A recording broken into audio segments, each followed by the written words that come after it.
Welcome to my channel Crack All Exam. आज है 11 फरवरी। 11 फरवरी से जितने भी करंट अफेयर के क्वेश्चन बनेंगे हम सभी इस वीडियो में कराने वाले हैं। वीडियो में अंत तक बने रहें। अगर वीडियो आपको पसंद आए तो लाइक शेयर सब्सक्राइब ज़रूर करें। आज का पहला प्रश्न है, किस राज्य की महिला वन अधिकारी सस्मिता लेका को संयुक्त राष्ट्र के एशिया पर्यावरण प्रवर्तन पुरस्कार से सम्मानित किया गया है? तो उड़ीसा राज्य की महिला वन अधिकारी सस्मिता लेका को संयुक्त राष्ट्र के एशिया पर्यावरण प्रवर्तन पुरस्कार से सम्मानित किया गया है। यह पहली बार है कि देश की किसी महिला वन अधिकारी को यह सम्मान मिला है।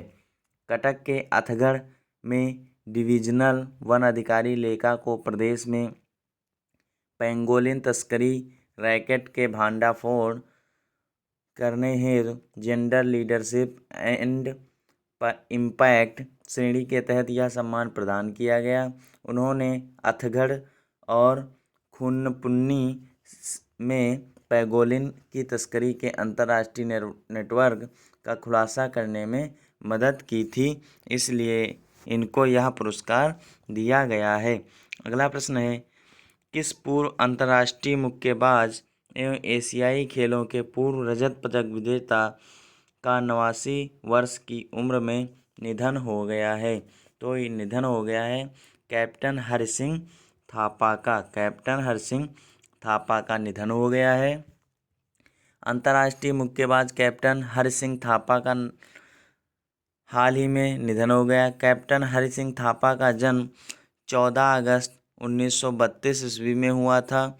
इन्होंने अंतर्राष्ट्रीय स्तर पर 1950 से 57 तक बॉक्सिंग मिडिल वेट में 7 वर्ष तक लगातार स्वर्ण पदक जीता। इन्होंने 7 वर्ष तक लगातार स्वर्ण पदक जीता।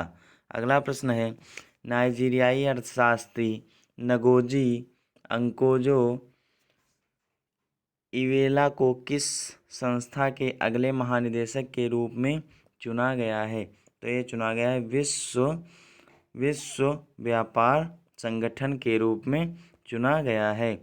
नाइजीरियाई अर्थशास्त्री नगोजी अंकोजो इवेला को विश्व व्यापार संगठन मीन्स WTO के अगले महानिदेशक के रूप में चुना गया है। वे संगठन का नेतृत्व करने वाली पहली महिला और साथ ही पहली अफ्रीकी होंगी। नाइजीरिया के पूर्व वित्त मंत्री ओंकोजो इवेला रॉबर्ट अजेवेदो की जगह लेंगी, जिन्होंने 2020 में पद छोड़ा है। अगला प्रश्न है, केंद्र सरकार ने आगामी वित्तीय वर्ष 2021 के लिए प्रधानमंत्री फसल बीमा योजना के लिए कितने करोड़ रुपए का आवंटन किया है? तो केंद्र सरकार ने फसल बीमा योजना के तहत 16,000 करोड़ रुपए के लिए आवंटन किया है। केंद्र सरकार ने आगामी वित्तीय वर्ष प्रधानमंत्री फसल बीमा योजना के लिए 16,000 करोड़ रुपए का आवंटन किया है। यह आवंटन किसानों की फसलों की सुरक्षा को बढ़ाने के लिए किया गया है। इस प्रोत्साहन राशि के द्वारा फसल बीमा का अधिकतम लाभ किसानों तक पहुंच सकेगा। वित्तीय वर्ष 2020 और 21 की तुलना में इस वर्ष बजटीय राशि में लगभग 305 करोड़ रुपए की वृद्धि हुई है। इस वर्ष 305 करोड़ की वृद्धि पिछली वर्ष की अपेक्षा हुई है। अगला प्रश्न है, केंद्रीय मत्स्य पालन मंत्री गिरिराज सिंह ने गोवा को मत्स्य पालन का केंद्र बनाने हेतु कितने करोड़ रुपए की घोषणा की है?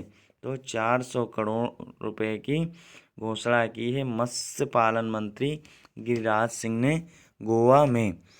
गोवा की कैपिटल है पणजी और गोवा में देश में सबसे अधिक मछली उत्पादन की क्षमता है। उन्होंने कहा कि गोवा में देश का मत्स्य पालन केंद्र बनाने की क्षमता। उन्होंने कहा कि यह योजना 30 जो है मत्स्य लैंडिंग घाटों का निर्माण शामिल है, ताकि मछुआरों को अपनी नावों को अपने गांवों के पास लंगर डाल सकें, इसलिए यह योजना चलाई गई है। अगला प्रश्न है, किस राज्य सरकार ने जमीन की धोखाधड़ी रोकने के लिए हर जमीन का 16 अंक का यूनिक आईडी नंबर जारी करने का फैसला किया है। तो ये उत्तर प्रदेश सरकार ने ज़मीन की धोखाधड़ी रोकने के लिए, साथ ही भूमाफिया पर शिकंजा कसने के लिए 16 अंक का यूनिक आईडी नंबर जारी किया है। अगला प्रश्न है, हाल ही में भारतीय रिजर्व बैंक आरबीआई ने कोविड महामारी के प्रभाव के कारण वास्तविक सकल घरेलू उत्पाद जीडीपी वृद्धि दर 2021-22 में कितने प्रतिशत रहने का अनुमान लगाया है। तो ये 10.5% रहने का अनुमान लगाया है। भारतीय रिजर्व बैंक ने कोविड महामारी के प्रभाव के कारण 2020, 2021 और 22 में 10.5% रहने का अनुमान लगाया है।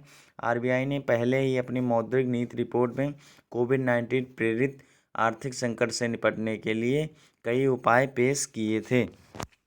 अगला प्रश्न है, केंद्र सरकार ने अन्य पिछड़ा वर्ग ओबीसी के उप श्रेणीकारक पर रिपोर्ट प्रस्तुत करने हेतु रोहिणी आयोग के कार्यकाल को कितने तारीख तक बढ़ा दिया है। तो ये 31 जुलाई 2021 तक बढ़ा दिया है। 31 जुलाई 2021 तक केंद्र सरकार ने अन्य पिछड़ा वर्ग के उप श्रेणीकार पर रिपोर्ट प्रस्तुत करने के लिए रोहिणी आयोग के कार्यकाल को 31 जुलाई तक बढ़ा दिया है। अगला प्रश्न है, कारपोरेट उत्कृष्टता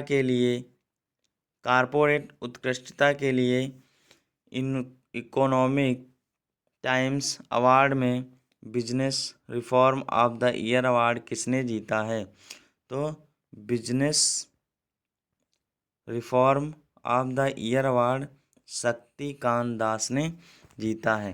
कारपोरेट एक्सीलेंस के लिए इस साल के इकोनॉमिक्स टाइम्स अवार्ड में आरबीआई के गवर्नर शक्तिकांत दास ने business reform of the year का पुरस्कार जीता है। इसके निर्णायक मंडल का नेतृत्व अल्फाबेट के सीईओ सुंदर पिचाई ने किया था। पूर्व एचडीएफसी बैंक के एमडी आदित्य पुरी ने लाइफ टाइम अचीवमेंट अवार्ड जीता है, जबकि इंटरप्रेन्योर ऑफ द ईयर का पुरस्कार आधार पूनावाला ने जीता।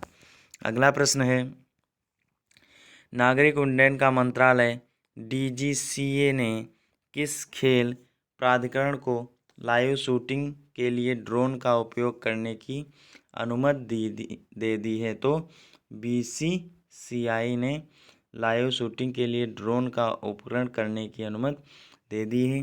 केंद्रीय नागरिक उड्डयन मंत्रालय एमसीए और नागरिक उड्डयन महानिदेशालय डीजीसीए ने ड्रोन का उपयोग करने के लिए भारतीय क्रिकेट कंट्रोल बोर्ड बीसीसीआई, भारतीय क्रिकेट कंट्रोल बोर्ड को अनुमति दे दी है। भारतीय क्रिकेट टूर्नामेंट की लाइव एरियल शूटिंग के लिए सशर्त छूट प्रदान की गई है। इसी के साथ आज का करंट अफेयर का वीडियो समाप्त होता है। अगर वीडियो पसंद आए तो लाइक, शेयर, सब्सक्राइब करना ना भूलें। Thanks for watching.